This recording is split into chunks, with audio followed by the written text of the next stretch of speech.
Hi again, folks. In this video, we're going to do a proposed trade, the Sabres and the Blackhawks. Let's look at it coming up. All right, another proposed trade for you trade nuts that enjoy these things. I know you do. I do when I watch other ones. You know, this is why certain channels I really enjoy watching. There's other channels out there. It's almost like the National Enquirer. I kind of enjoy it though. You know, it's entertaining. So I want to look at a trade with Chicago. I think it makes sense. I think it's possible. Chicago fans might think, "Oh God, please." They got to remember something though. When you look at this deal, which I'll talk about. So we'll look at the deal first. I'll flip it over now. And I got Alex DeBrincat, of course, is the target.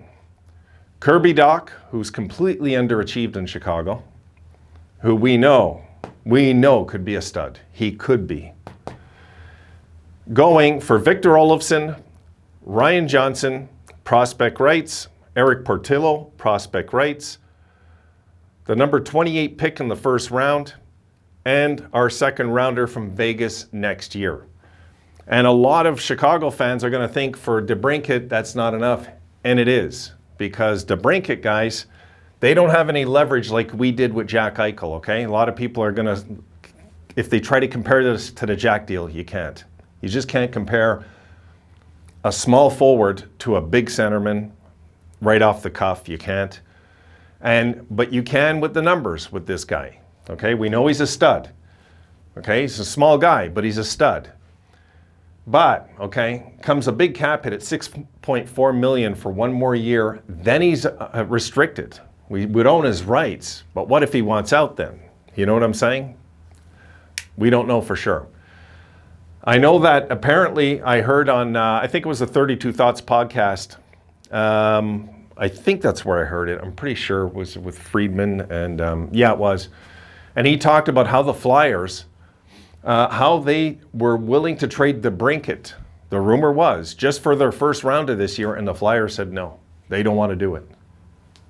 So his trade value is not as crazy as we think it might be, guys. It isn't because of this. Right there, ×1. There's 1 year left on his deal, not 5.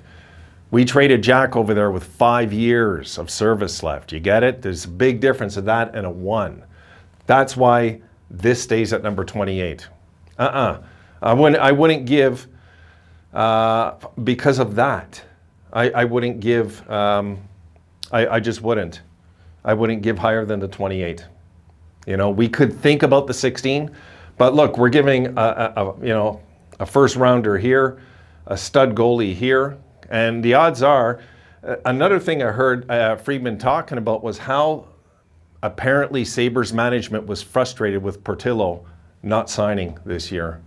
I didn't know that till I heard it. I was going through a ton of podcasts and I caught that. I was like, wow, really, you know? It might be time to move the kid, seriously. So I got Portillo lined up, Ryan Johnson lined up, because I don't know where Ryan Johnson fits in this team, guys. I just don't. I really don't. I don't know if he's going to. I mean, it's not like these are bad prospects. These are good prospects. They would know it too. And Victor Olofsson would, he might go there and score 30 for them. And he might come here and score 30 for us, and we're paying like a lot more. You know what I mean? You guys know how it works sometimes. But yeah, then I throw in the first rounder, the second rounder, the Vegas second rounder next year. And it would be a 5 for 2. I wouldn't go any higher than this for DeBrincat because of this. I don't like this, guys. I don't like 1 year left on his deal. This would be, if they would have tried to trade this kid out a lot sooner, they probably would have got a lot more for him than they're going to get. They're not going to get what they think. They're not going to get a king's ransom for a guy with 1 year of service left. They're just not. What they might have wanted to do was maybe lock him in months ago, I guess. I guess they tried. They must have. And, talks just aren't going good. Who knows what's going on with him over there. It probably won't come out till a lot of stuff does later on, which, as we know with Chicago. But what do you think? Would you do it? Yes, I would. I would do this. I'm willing to lose that first rounder or even the number 16.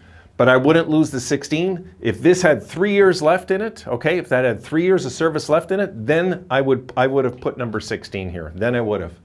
But the fact that there's 1 year of service with this guy, but you know what the ironic tale to this, folks, okay, is that Kirby Dach is a kid.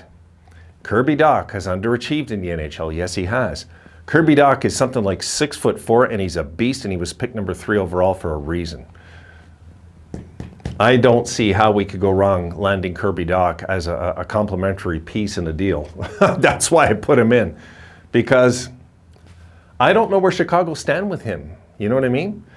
I mean, they probably would, I'm guessing they might lock him in for a few years and give him a show-me deal kind of thing, you know, maybe 3 years. I don't know.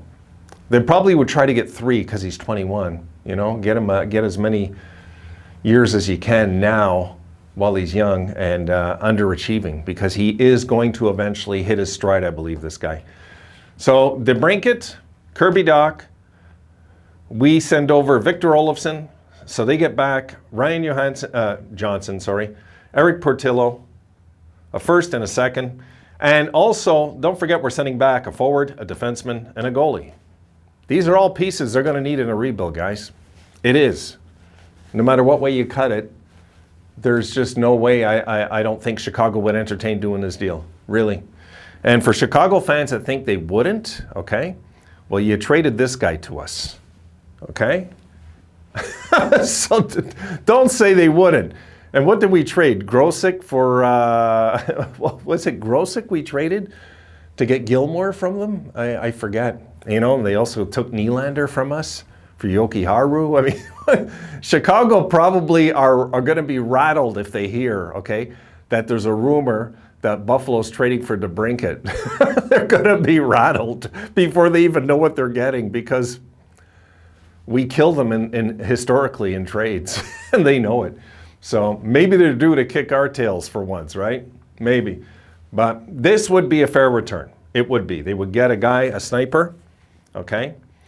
They would get, you know, a good young prospect defenseman, a big young prospect goalie, I might add. Portillo's a big kid. And, you know, they would have a first rounder for this year, because if I'm right, let me check there, guys, before I close this out. If I'm right, Chicago does not have a first rounder this year, right? That could come into play if so. I'm pretty sure I checked that, and no, they don't. They don't. They have 2 second rounders, 3 third rounders, 2 6th, and a 7th. They got 2 firsts next year, but it would get them on the right track, getting a first rounder in this draft if they could, right? If they're going to start clearing house, you know. And I think they would entertain this. So, tell me what you think. I trust your judgment, guys. All right, see you in the next one.